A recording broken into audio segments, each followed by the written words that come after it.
Nagkasakit ako dahil sa nakamit ko sa dating app. Gusto ko lang po sana ibahagi ang kwento ko at magbigay ng babala sa mga mahilig makipag-meet up sa nakikilala nila sa dating app. Ako po si Casey, 24 years old, isang waiter sa isang bar dito sa Ermita, Manila. 2 years na po akong walang karelasyon kasi na-focus ako sa trabaho kaya sinubukan kong sumali sa online dating app kung saan maraming kang makikilala at pwede mong ma-meet pag siniwerte ka. Minsan nung day off ko habang nagiinom ako ay napagtripan kong mag-swipe-swipe sa dating app ko.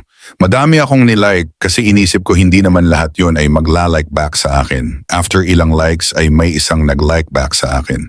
Agad kong chinat at nag-reply naman agad. Ang pangalan niya ay Nat, short for Natasha. Okay, kausap si Nat, jolly at medyo maharot sa chat. Pero ang pinaka napansin ko sa kanya ay ang sexy niya at ang ganda niya sa picture. Pagkatapos noon ay araw-araw na kaming magka-chat. Nag-decide kami na mag-meet sa MOA doon sa may seaside banda. Maaga ako dumating kasi excited ako makita kung siya ba talaga yung nasa picture. Habang nakatingin ako sa dagat ay may kumalabit sa likod ko at yun, boom! Si Nat na pala yun. Medyo nag-stop ang mundo ko ng 3 seconds dahil mas maganda pala siya sa personal. Isa lang ang nasabi ko sa sarili ko, Kuya Junjun, naka-jackpot ako sa kamit ko.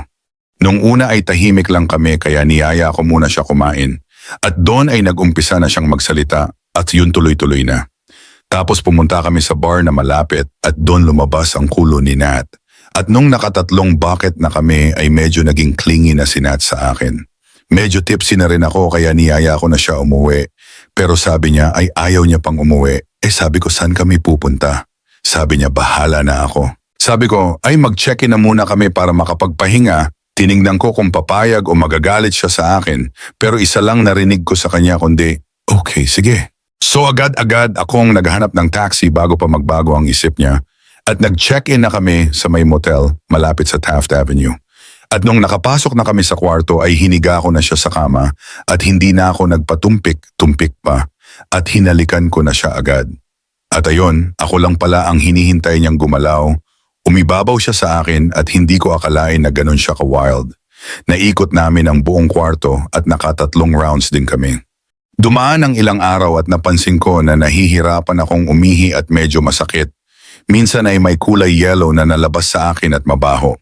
Kaya medyo natakot ako kaya nagpa-check up agad ako. At ayun na nga, meron daw akong STD. Hindi ko alam kung ano yun nung time na yun. Pero lahat ginawa ko at pati ipon ko ay ginamit ko, mapagaling ko lang ang sarili ko. Sa kabutihang palad ay gumaling ako pero naging isang malaking leksyon sa akin ang pangyayaring yon. At natuto ako na maging wise sa pakikipag-meet up sa nakikilala sa dating app.